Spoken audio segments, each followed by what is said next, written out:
Assalamualaikum warahmatullahi wabarakatuh. Selamat pagi anak-anakku yang kusayangi.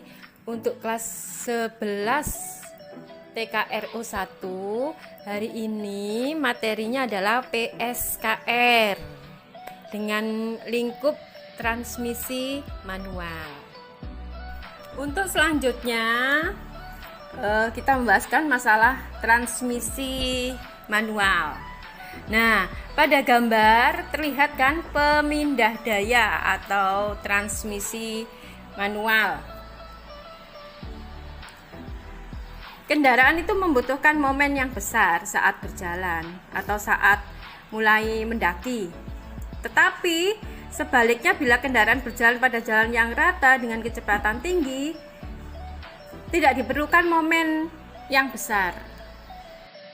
Hal ini terjadi karena adanya momentum yang membantu jalannya kendaraan, sehingga tidak perlu diperlukan tenaga gerak yang besar. Maka diperlukan transmisi, sehingga tenaga mesin dapat dipindahkan ke roda-roda dengan momen dan kecepatan tertentu sesuai dengan jalannya kendaraan. Dilihat itu gambarnya ya.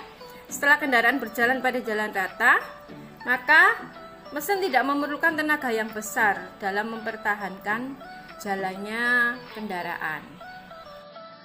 Next, pemindah daya pada gambar ya, itu adalah prinsip penggandaan momen.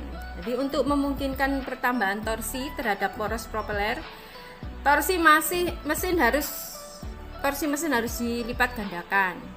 Dengan menggunakan torsi multiplier akan dimungkinkan penyesuaian antara tenaga mesin yang tersedia dengan perubahan kondisi jalan dan beban. Dilihat pada gambar itu ya.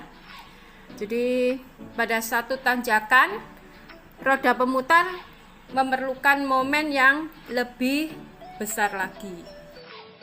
Berikutnya adalah transmisi dengan 3 tingkat kecepatan. Nah, pada tingkat kecepatan ini itu transmisi sinkronisnya yang khas ya. Jadi poros input memutarkan roda gigi susun secara tetap dengan roda gigi percepatan yang kedua.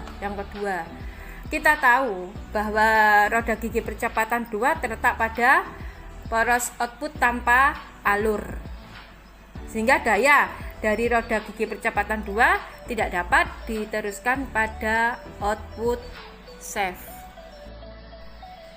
Berikutnya, transmisi pada posisi gigi netral. Nah, aliran daya dari input gear ke roda gigi susun pemutar ke kopling luncur sinkromes dalam posisi netral. Jadi dilihat di situ ya.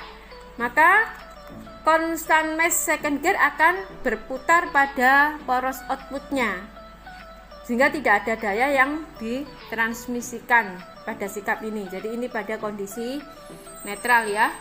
Paham kan kalian? Jadi begitu ya. Oke. Lanjut, yaitu transmisi sinkronis pada percepatan 1.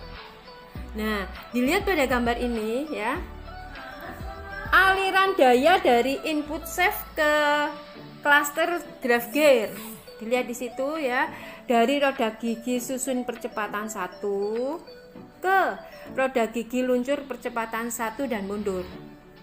Jadi ketika roda gigi luncur ditautkan, maka daya akan ditransmisikan ke output shaft. Jadi begitu ya. Oke, kalau kalian sudah paham, kita akan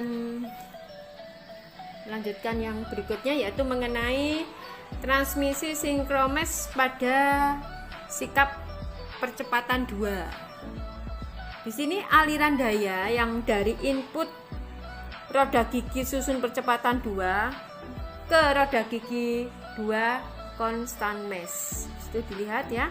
Jadi ketika kopling hub telah tertaut, dengan gigi-gigi atau alur pada roda gigi percepatan 2, maka second gear ini akan terkunci dengan poros output dan akan mentransmisikan daya. Berikutnya kita menginjak pada percepatan yang ketiga. Jadi pada kondisi ini, pada high gear ya, clutch hub telah ditautkan pada alur yang terdapat pada ujung input shaft, sehingga poros input shaft dan poros output akan terkunci bersama, sehingga daya ditransmisikan secara langsung ya. Jadi cluster gear berputar tapi tidak mentransmisikan daya. Gitu ya. Untuk percepatan ketiga seperti itu. Next, lanjut ke posisi gigi mundur atau reverse gear. Ya. Nah, pada gigi mundur ini clutch sleeve telah dikembalikan ke posisi netral, hingga roda gigi percepatan 1 dan mundur telah ditautkan dengan roda gigi idler mundur. Roda gigi input memutarkan roda gigi susun, sehingga cluster gear ini memutarkan roda gigi idler mundur dan roda gigi idler mundur memutarkan poros output dalam arah berlawanan. Seperti itu ya untuk roda posisi gigi mundur. Oke, berikutnya yaitu transmisi dengan 4 tingkat kecepatan. Dilihat di situ ya. Di situ ada bagian-bagiannya atau penampang dari sinkromes 4 tingkat kecepatan ya. Ada poros input, ada cincin penahan ya.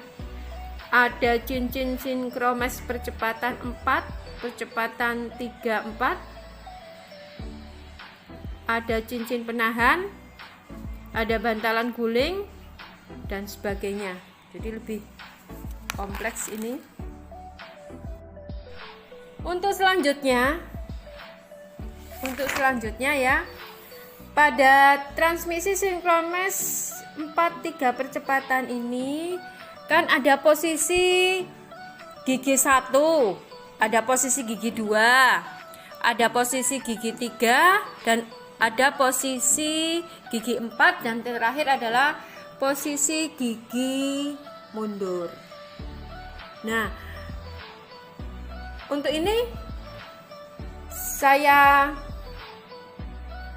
buatkan tugas untuk kalian ya. Jadi tugas kalian adalah mencari cara kerja dari posisi gigi tersebut yang saya sebutkan tadi. Ya, demikian untuk pembahasan transmisi manual kali ini. Semoga materi hari ini bermanfaat untuk kalian semua. Saya akhiri. Wassalamualaikum warahmatullahi wabarakatuh.